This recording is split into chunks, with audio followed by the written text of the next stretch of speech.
Hey everybody, I'm Francesca Maximé. Welcome to the ReRooted podcast here on Ram Dass's Be Here Now network.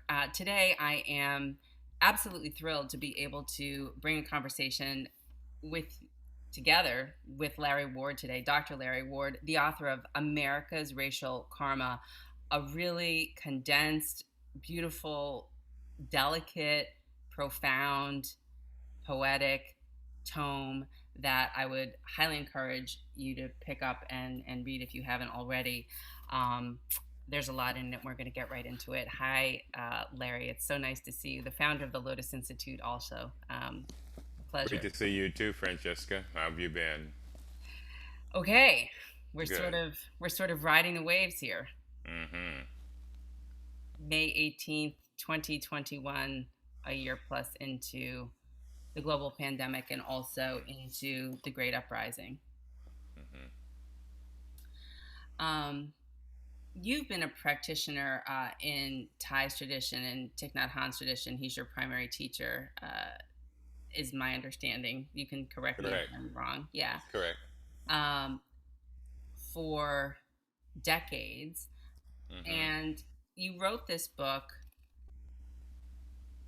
Why? Tell us why and how your teachings, your learnings, your understandings um, really were condensed into what you put here. Okay. Um, Thanks for the question. And I'd summarize it this way. The why is I wanted to apply what I had learned through my practice in Buddhism as well as my scholarly work in Buddhism to my lived experience of race in America. And I wanted to invite people into a deeper look at the human psychology and nervous system interactions that create and sustain white supremacy as opposed to non-white supremacy. So that'd be the my short answer on why. Um, Beautiful. And that integration of nervous system regulation practice and scholarly work around Buddhism and understanding of the history and also obviously your own lived experience mhm. of the history of this country do come together so well. You weave them together so well.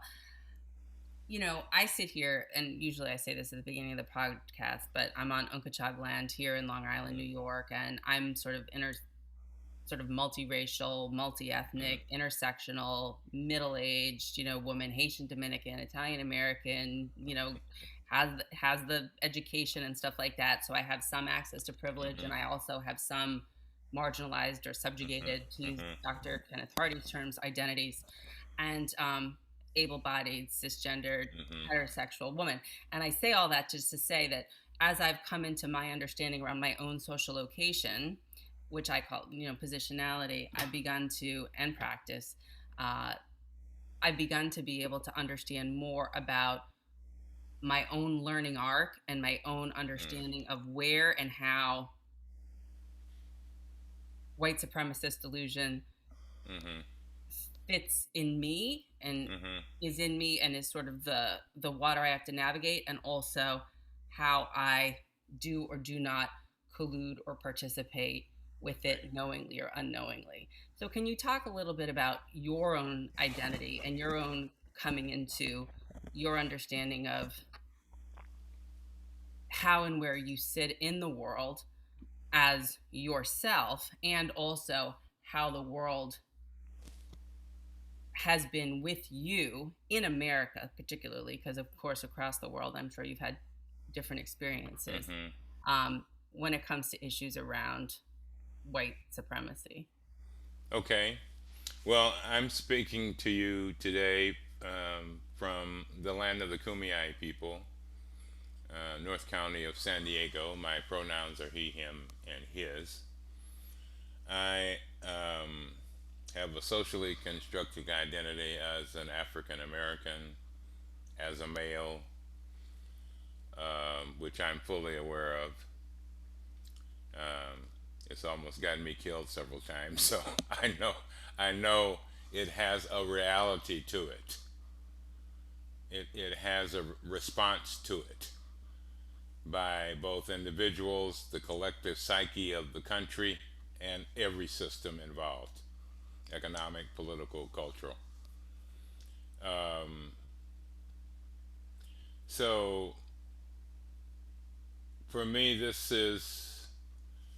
and that's why for me the frame of the 500 years since the doctrine of discovery is important to understand, because it gave, in the mind of Europeans, particularly Spain at the beginning, Portugal, blah blah blah, and all the others that came later, the idea that they were so superior as a species of human being that they literally not only had the right, they had the divine mandate to commit genocide, to rob, to steal, to kill as a holy act. And so for me, unless what I have learned is, unless you can get that deep an understanding how entangled this is in people's very understanding of their humanness, like at the root, you can't pull it out. So we've had every political process you could imagine, and it's still there.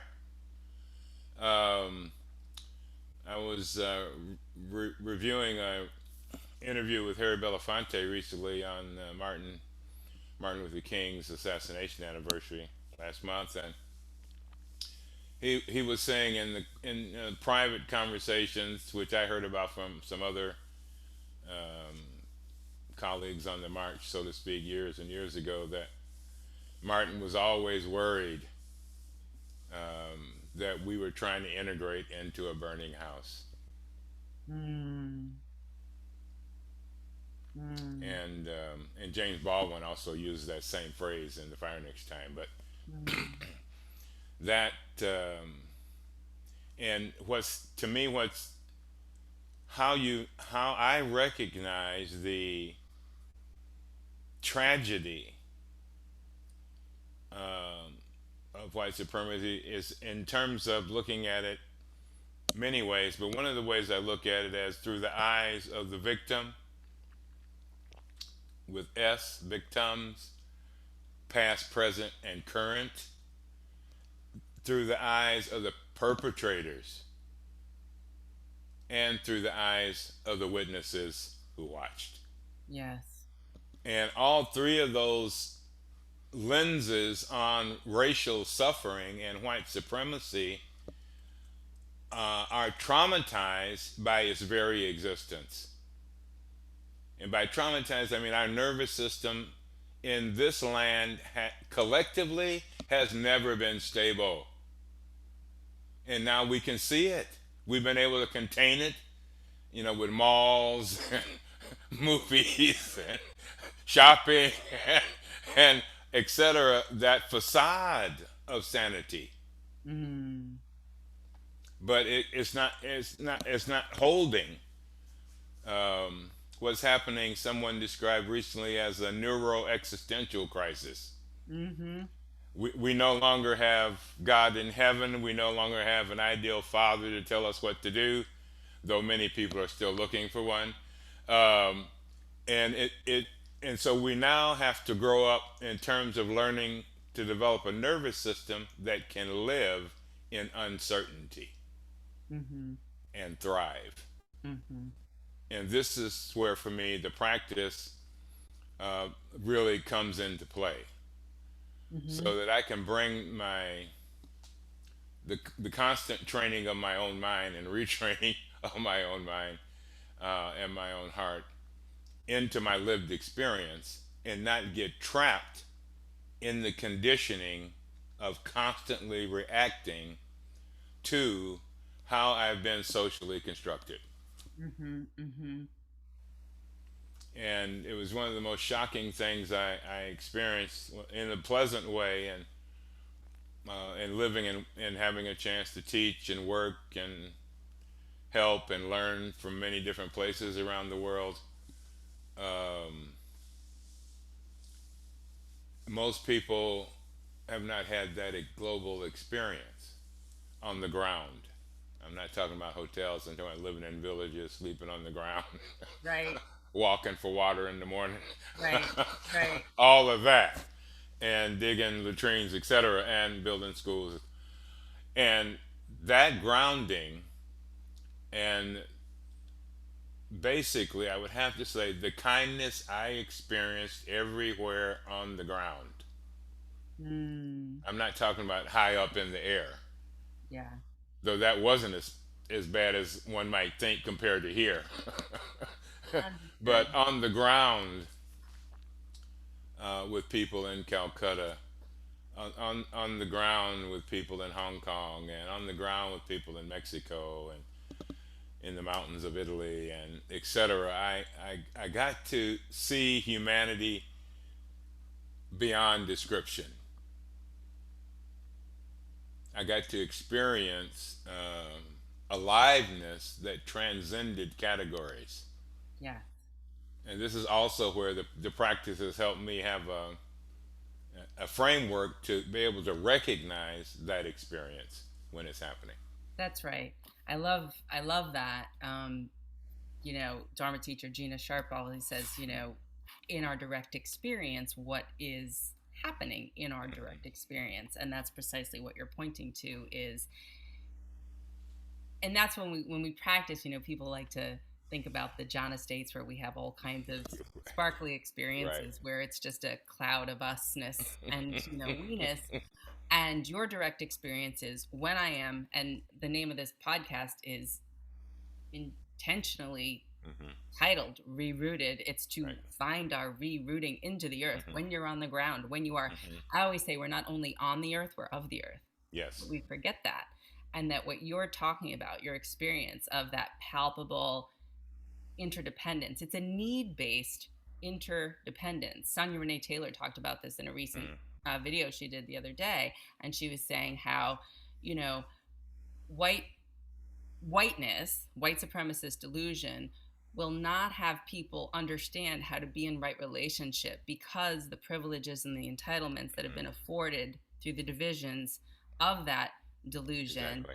are necessarily at odds with the required interdependence around what communities that have been subjugated or marginalized have Right. used to sustain one another forever. And when you're talking about being on the ground, in the ground, and having that like no separation experience, it's it's fluid because it's real, because it's organic, because there is no separation. I am Yeah. because we are. We You are are. Yeah. exactly.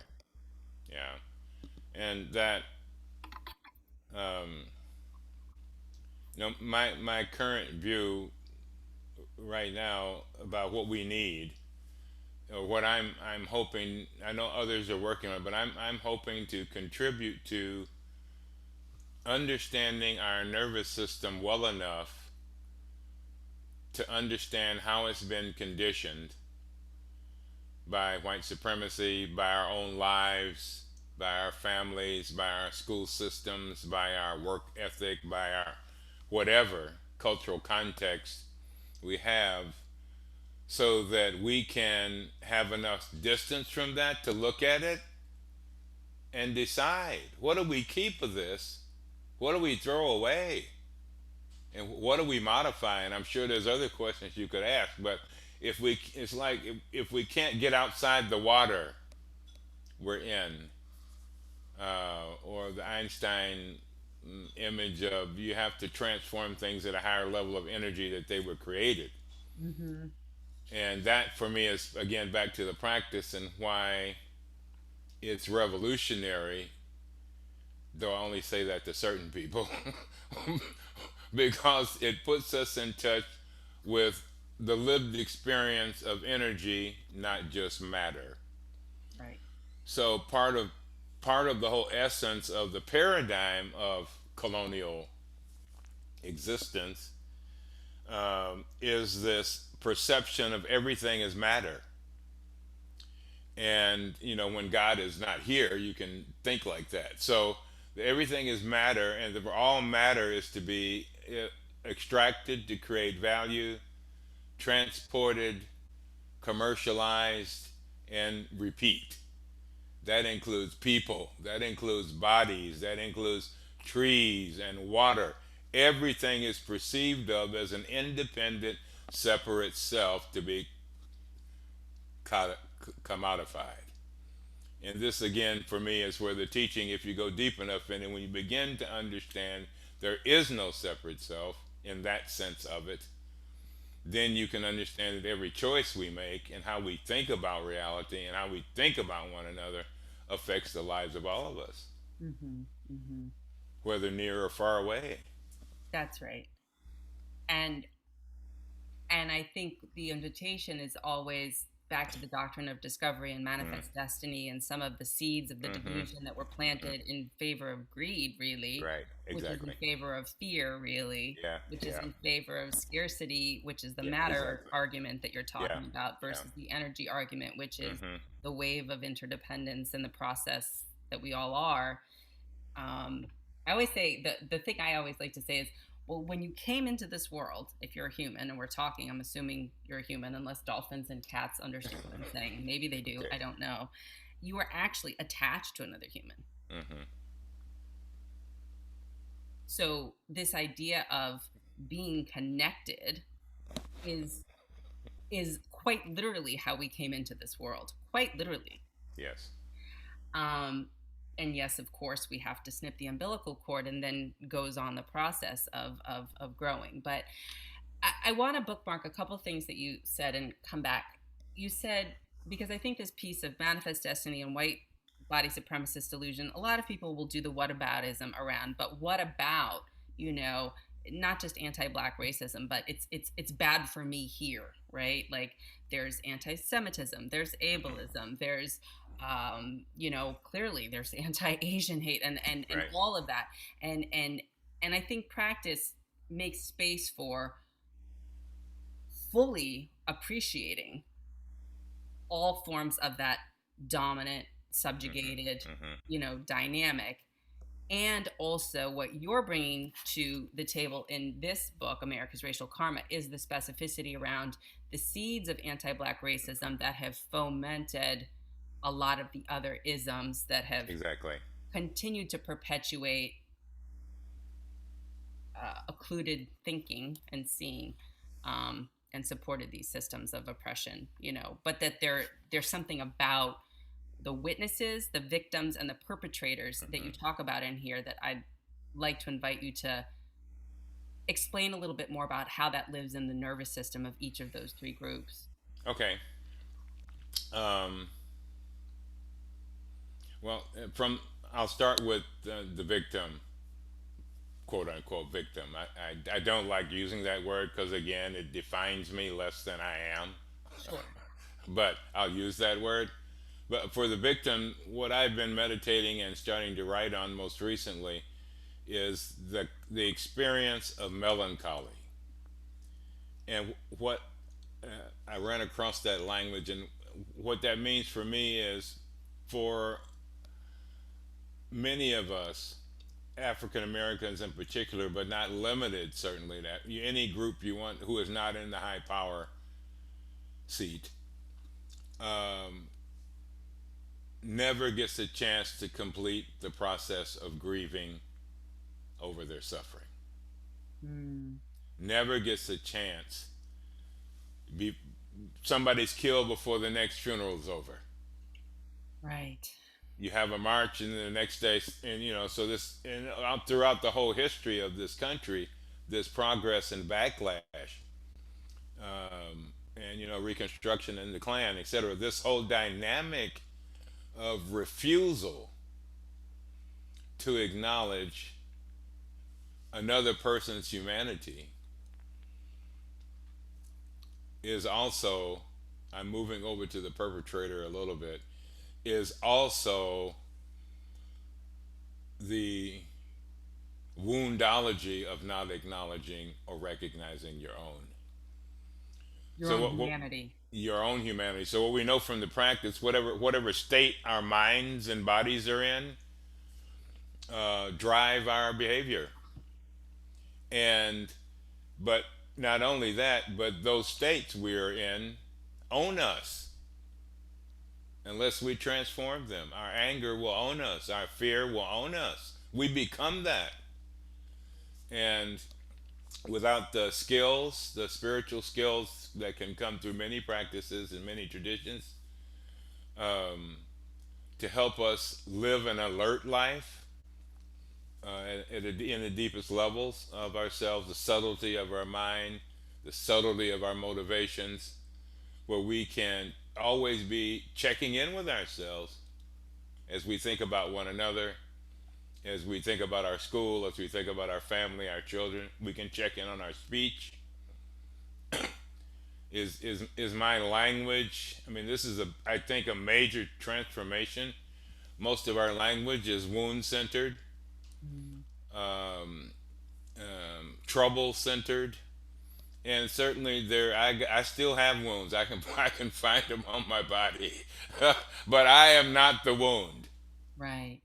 And so, but our context here constantly reminds us that that's what we are, and that's our summary of who we are. And so, I think with our language, we've got to create, and I think it's starting to happen, more language that helps us uh, define ourselves both in the particular powerfully, but also in the universal powerfully. Mm, mm, mm. Beautiful. Yeah. And I mean, what comes to mind as you're saying that is Black joy, resilience, Hmm. creativity, all of the ways in which Yeah, there's, I am not the wound, like, don't presume to only see me through yeah, this yeah, particular lens. And Lama Rod Owen says, I don't get to consent to how other people see me, right? exactly. Like, and also, I am as I am, Yeah, exactly. regardless of how I'm seen by Yes. anyone. Um, what about, if anything, the witnesses? Because I think that's a more nebulous place where when you're witnessing the systemic white supremacist delusion, when you're experiencing that, when you are the inheritor of that, that nervous system is more inclined to do what, and how might it move toward a place of greater health or balance or engagement? Okay. Um, well, I think the first thing, and this is kind of normal in our mammalness as a species, but this morning I was taking care of some plants out front, and a snail was in full bloom, and the closer I got, the more it hid. Uh-huh. And so the first part of the nervous system response to threat or fear is hide, or immobilization, or feeling stuck, or popular language and resilience work is I'm in a freeze. Mm-hmm.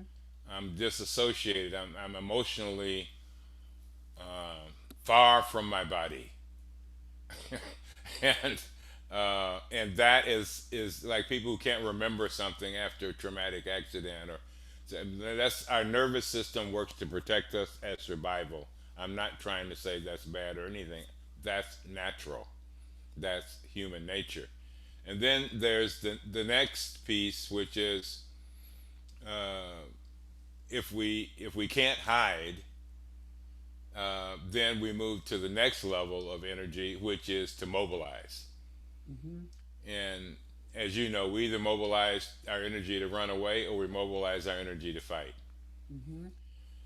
And what I started to realize as I worked on the book and other things I'm working on is that the structures of the colonial process, both external and everything we have embodied that is unwholesome around that, keeps us in fight, flight, or freeze. Mm-hmm. And then the third The third space the nervous system already has and can step into is a state of peace and equanimity, Social engagement, ventral social vagal. engagement, right? Hmm. And it's and it's so clear to me. Years ago in Chicago, where I was living, I was involved in a group. We created a seminar on Black heritage and white racism. This was like in 1969, Wow. and we got a group of people together, kind of half black, half white, and um, we came into the room. I was I was just a junior teacher learning from other people, and when I walked in the room, I knew it wasn't going to work. My body knew it wasn't going to work. Yeah. And what I realized was that after years and years, and once I started doing the trauma education and etc., I realized everyone was stuck in the bottom two rungs, and because nobody wanted to fight, didn't, everybody was too exhausted to fight, Yeah. and too exhausted to flee. Everybody went into a freeze. Mm. So nobody could really talk. They couldn't make eye contact very well. And I went through a similar process in Plum Village, France, Mm-hmm. uh, maybe 10 years ago, 15 years ago or more, with a group of Palestinians and Israelis during a 21-day retreat.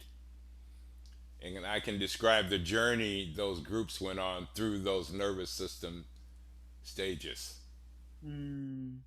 And in the first two, and when you're immobilized as a witness, which is what happens with most witnesses, they they literally, like a rabbit in the road, they just their body does not respond. There are even stories of people who, had a fire in the house break out and they ran outside, remembered, oh my God, I forgot my kid. Right. The body responds. It's not just a cognitive thing. Right.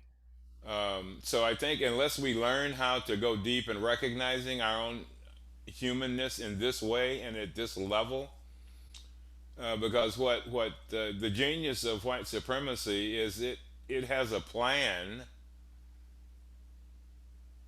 to keep us in the fight, flight, or freeze state. Mm-hmm. Our economy does it to us. Our politics does it to us. Our media. Our media does it to us. And so for me, part of the question is, do I want to live that way? And this is where the practice can also be extremely helpful. And I mean practice in the broadest sense of a spiritual practice, a body-centered eco-spirituality is what I think is coming into being, and we need to nurture it in ourselves and between ourselves, because it's also in our roots. Mm-hmm. Whatever roots we have, it's in the earth, of the earth. Mm-hmm. And to reclaim that, Yes. if we're to have a chance. Yes. And I so appreciate that reclamation because, I mean, is it not true that mindfulness, as sati, means remembering? We're Hmm. reconnecting Hmm. back to the original place. And so, isn't it not that, like, this is your birthright? We're just coming back to what's here. And so, Hmm. this isn't like we have to reinvent the wheel, we just Hmm. have to find our way home. Right.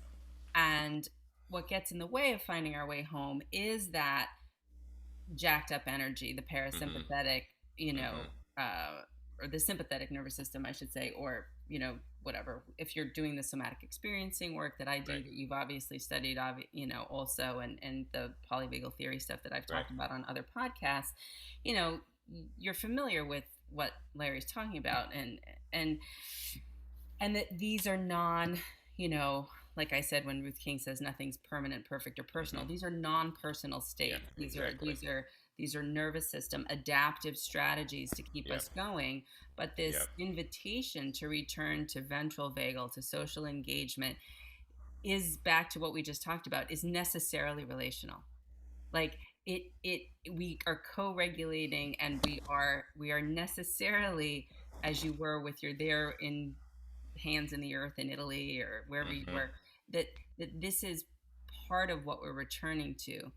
And I guess my question for you is, in a world where we've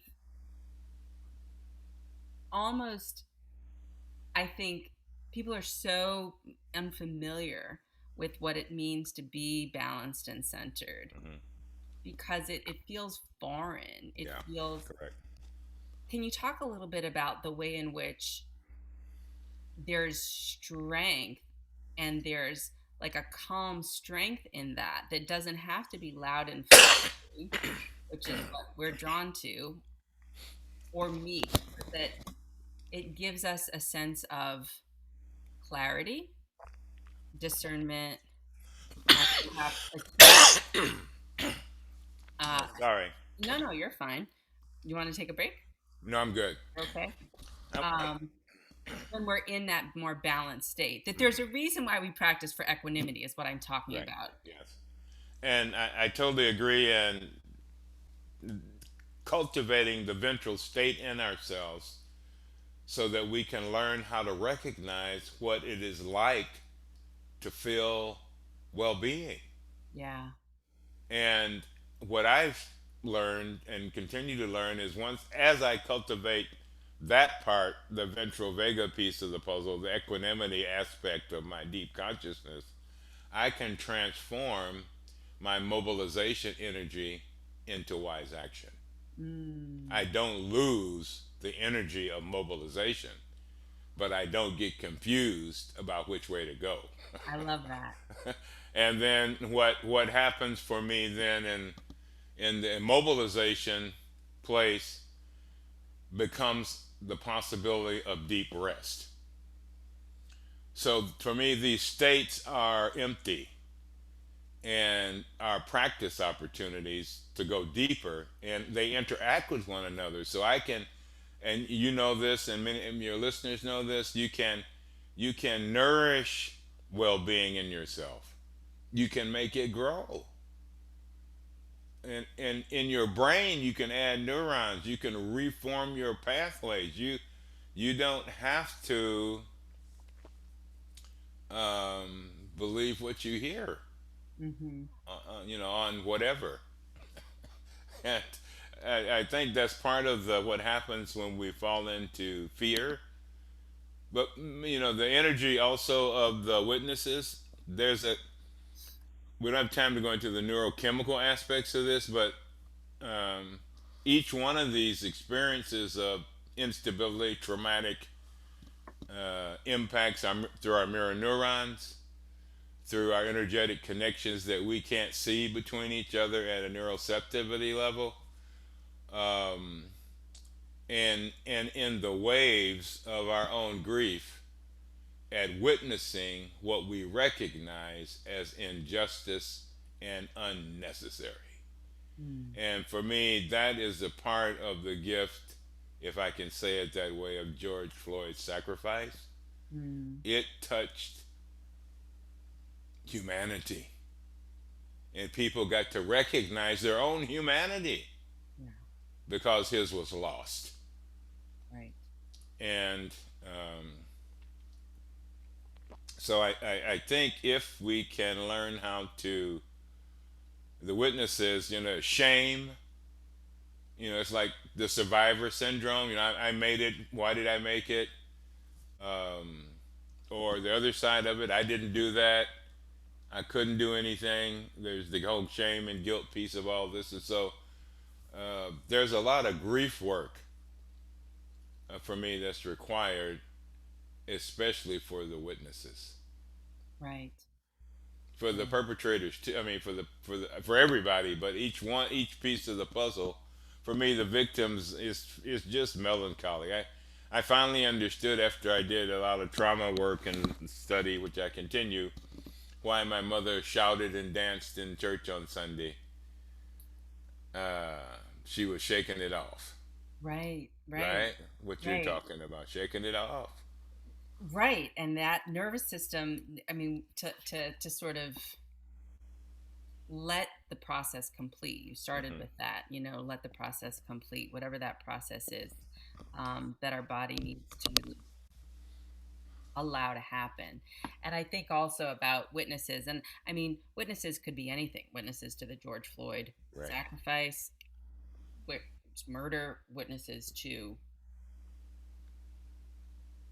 historical trauma, Exactly. you know, just the idea of white guilt or shame as the place of, I always say sometimes people feel like they're doing something good because they're feeling bad. I know.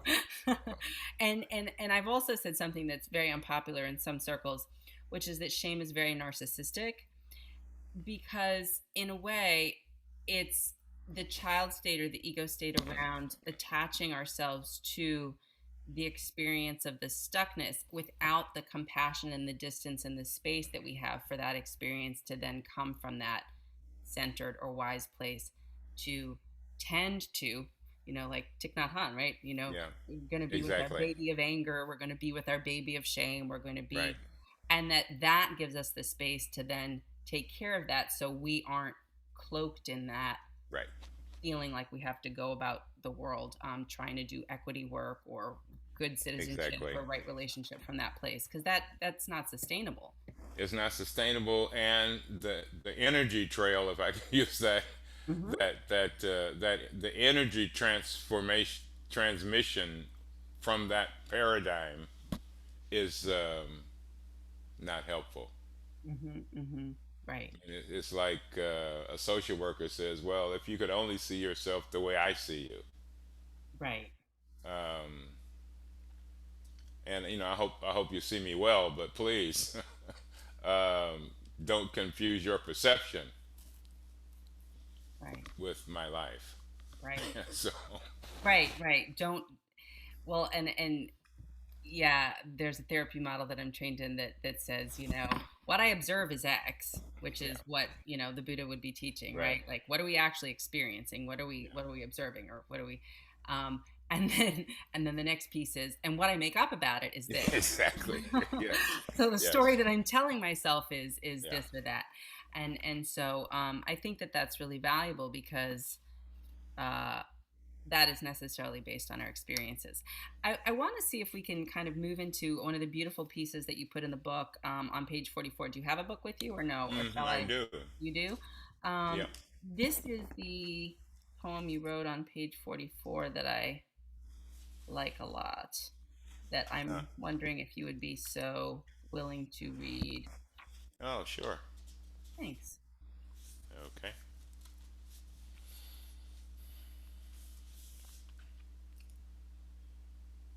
I tell you, somebody stole my face. I can't steam to stop this river of tears. Black face on the ground, black face in cages. I tell you, somebody stole my face. When I found it, it was dark like the night in its elegant beauty.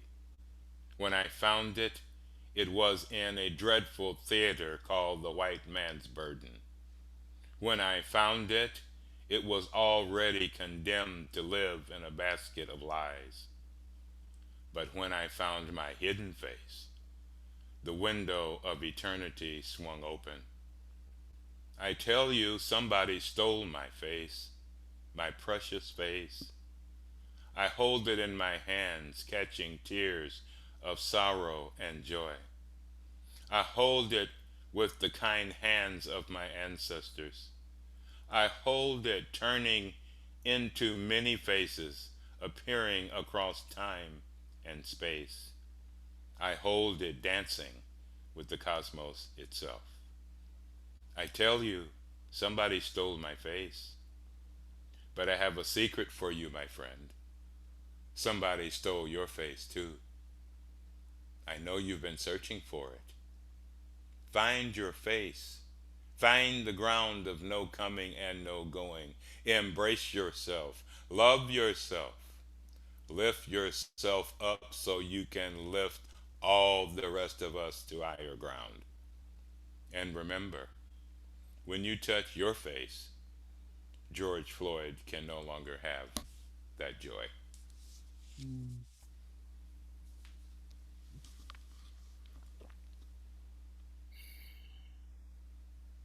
I love that poem. Thank you. And especially the second to last stanza, there's really an invitation there, although not explicit, to, I believe, people who benefit from this system of white body supremacist delusion to also do the self investigative and inquiry work around what is it to find your face, Exactly. to who are you really, and it's James Baldwin who you quote a lot in, in Hmm. this book. And I suppose I'm paraphrasing that the reason why people cling to their hate so stubbornly is Hmm. because when they let go of the hate, they'll be forced to deal with the pain. Pain. Yeah. And how do we, and you're talking about the base of the window of tolerance of equanimity. How do we, and I really think what your invitation is in this book and beyond is to say, how do we do this from the inside out, each one of us and collectively, and have that, continue to spread? Hmm. How does someone hold and tolerate the pain if they are in a place of reckoning Hmm. with all that has been and is done, and be able to use that equanimity to move into the place of that energetic Hmm. mobility that you talk Hmm. about of compassionate action? Where did someone begin? Well, I can tell you how I have been and continue to practice and expect expect to be practicing with. Um, but the first one is to get trained in somatics. Really become willing to be more sensitive to your lived experience Mm, in the body that you have. And so that um, opens up our pores, it opens up our cells so that we become more capable of or more able to recognize our porousness. The second thing I'm working on a continuing mind training in the deepest sense in the many kinds of meditations so that I am increasingly aware of my mind's movements toward things or away from things, and my mind's movement when it is centered. mm, The third thing I'm working on, which I continue to work on, is I continue to nourish my shamanic skills, my shamanic capacities, because I believe one of the things that's been lost, destroyed, um, almost wiped out of existence by the last 500 years is the spiritual practices of the old ways.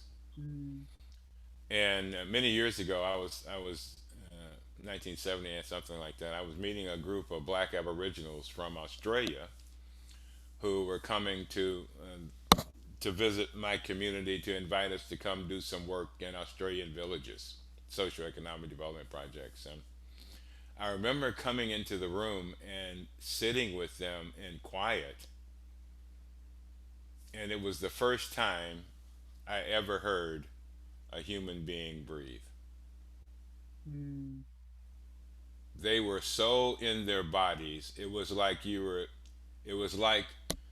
the earth had gathered.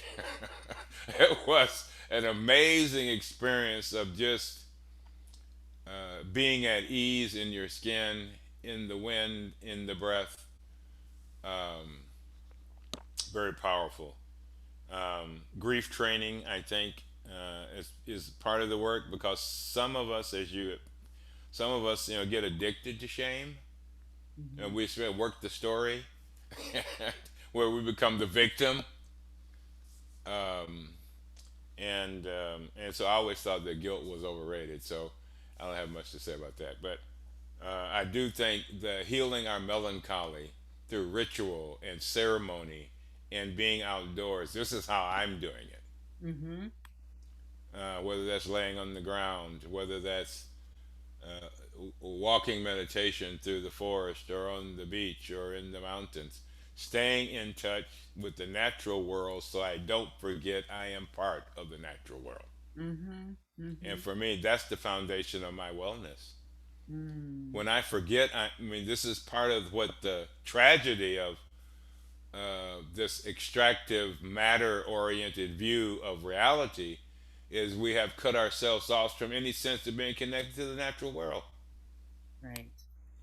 And there are people who actually are more connected in their minds to characters in soap operas than they actually are connected to their own lived experience of their one precious life.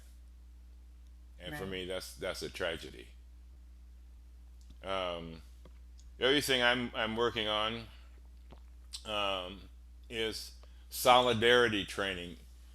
Back to some of the insights from the polyvagal theory group, but I think we need to learn, relearn, and remember how to be safe with one another. Mm. And so I'm working on creating a whole process where different ones of us can get together and just start at the basics, learning how to create a sense of safety in our own nervous system, and then sharing with one another how our experiences of safety and welcome have contributed to who we are and have not contributed to who we are. Mm-hmm. So to me, we have to share, or the fear is not going to be on the table. And so it can't be recognized as being human, and we think it's all personal, back to impersonal, impersonal again. And then the other area I'm working on creating a process for is co-evolutionary training. And we can perform, that's work kind of thing. I'm talking about really using our sacred imagination to invent the next human being Mm-hmm. and the next society that can sustain that human being. Mm-hmm. And speaking of a human being as one among many beings, Right. it's just in our big headedness we have almost destroyed everything that's around us. That's right. That there's no hierarchy, although No. in our head there is. Yeah. And that's kind of what got us into this big mess. Yeah. I I I want to see if I can share my screen. I don't know if it's going to work or not, but can you see this? Uh, Yeah, I can. you can.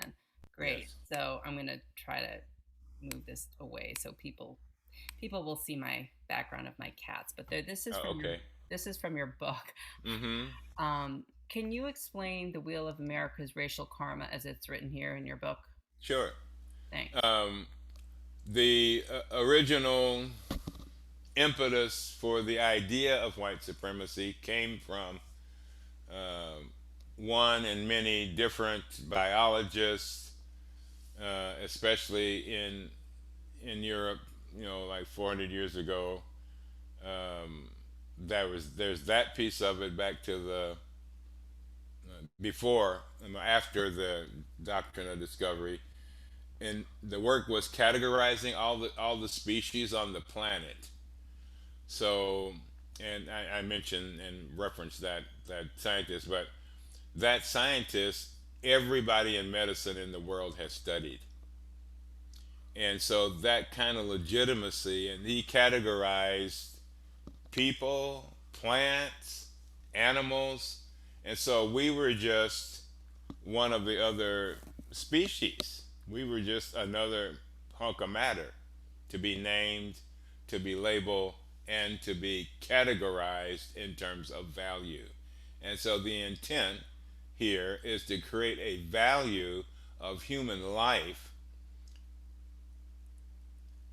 at which I am at the top of the pyramid of value. Hmm. That intent. And then that's manifested in the papers that got written, all the talks that got written, the oh God, the art, um, the hangings, the rapes, the murders, the sexual abuse of anyone who was not white. And then the other part of this was uh, when whiteness really became really popular for people to cling to as a way to understand themselves, is all a part of the manifestation of this, and it spread all across the planet. And wherever you lived, and you would know this too. Any of us who are people of color who've traveled outside the U.S. but were born here will recognize how people have been educated to think about who we are before we arrive. Mm-hmm. And this, to me, is one of the condemnations of our education system. I worked with a group of teachers at Claremont Graduate University for a semester on working with bringing mindfulness practice into working with marginalized children and youth. And part of what became clear is that we had already been conditioned that these children would fail Mm. already.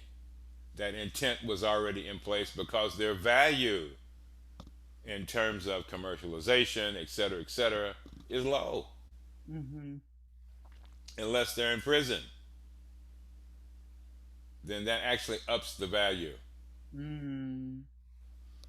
Um, every intent is manifested in Okay. some way in our thinking. It's manifested in our speech, and it's manifested in our physical behavior. And you can look through American history and see the thinking, the speech, and the physical behavior of white-bodied superiority. Mm-hmm. And then that is transmitted as it's accepted and received by a society, and people benefit from that. It continues. And the retribution is what happens to victims. The retribution is what happens to witnesses. The retribution is what happens to perpetrators. But the retribution is also what happens to your collective soul. Yes. And, I don't mean to be light about this, but when people say to me, how is it can people believe the lie about the election? And my mind goes, well, we lied about what it means to be a human being Right. from the very beginning. Once you do that, you can believe anything. Right. You can tell any lies acceptable. Any especially an intentional misperception of the truth, is acceptable. And you see it everywhere. We see it in our advertising. We see it in the mail we get. We see it in the news media. Mm-hmm. So we're just conditioned. This retribution is our conditioning, and it's not just what happens; it's how we react to what happens, and how our nervous system gets trained to react to what happens, while it happens, and even before it happens. Mm-hmm. We have to understand ourselves, and so if we don't change the retribution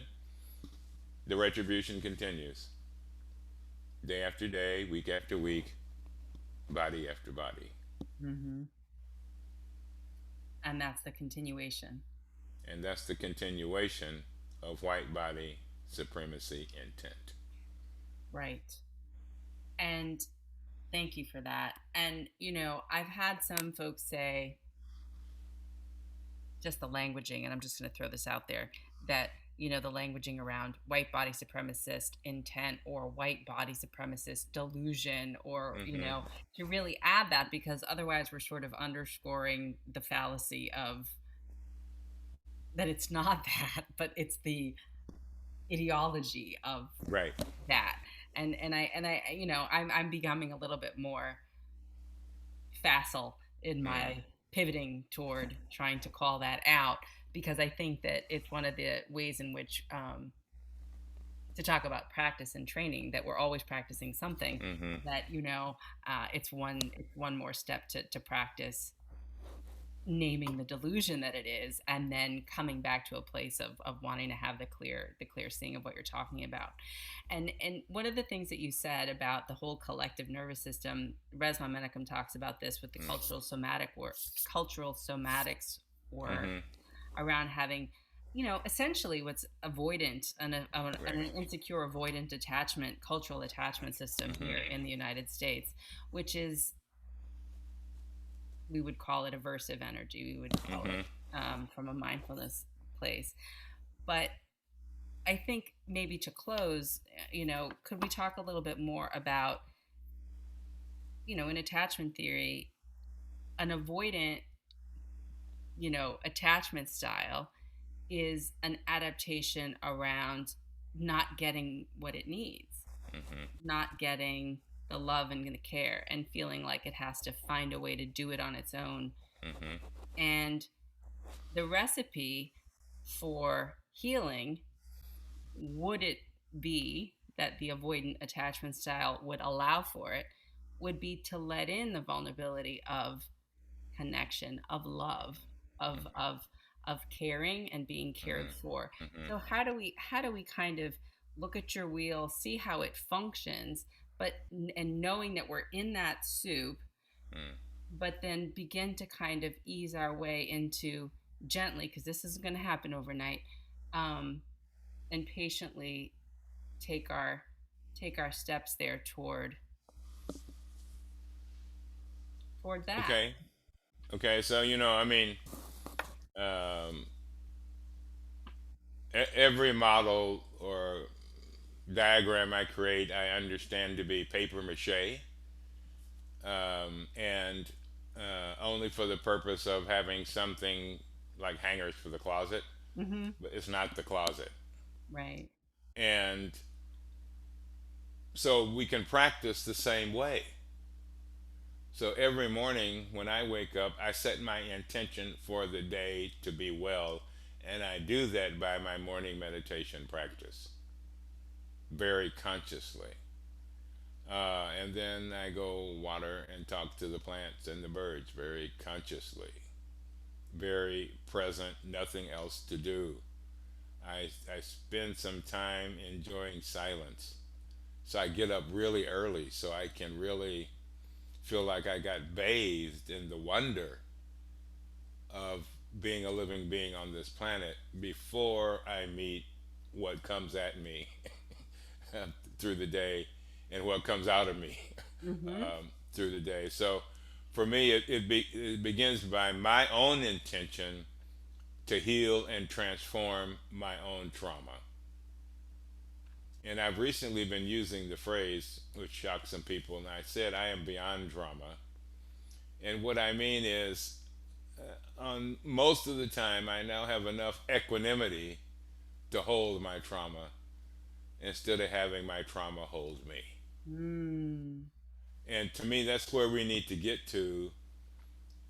We need to understand, even from recreating the narrative of our own personal and collective histories, to realize and celebrate the brilliance and the genius and the resilience and the miraculous nature of our ancestors who have come thus far.